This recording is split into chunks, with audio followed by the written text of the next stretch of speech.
আসসালামু আলাইকুম। আজ আলোচনা করব বরই নিয়ে। আমাদের দেশে দিন দিন আপেল কুল বা বাউকুল এ জাতীয় বরইয়ের আবাদ ব্যাপকভাবে বেড়েই চলেছে। কারণ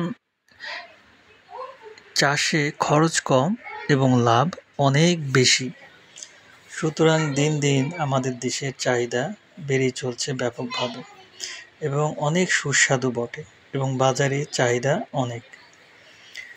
অনেক ক্ষেত্রে দেখা যায় এই যে এরকম পোকা দেখা যায়, আচা পোকা, যে পোকা দ্বারা অনেক ক্ষতি হয়, গাছের পাতা খেয়ে ফেলে, বড়ই ছিদ্র করে এবং ফুল খেয়ে ফেলে এবং অসংখ্য বড়ই ঝরে পড়ে।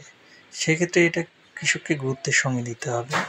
এই পোকাকে নিরাময়ের জন্য 7 পাউডার কার্বারাইল গ্রুপের 16 লিটার পানিতে 30 গ্রাম হারে, অটোক্রপ কেয়ার কোম্পানির ক্যারাটে সিনজেন্টা কোম্পানির 16 লিটার পানিতে 16 ml হারে, ডেসিস ডেল্টামেথিন গ্রুপের 16 লিটার পানিতে 16 ml, এটি হচ্ছে বায়ার ক্রপ সায়েন্স কোম্পানি লিমিটেডের।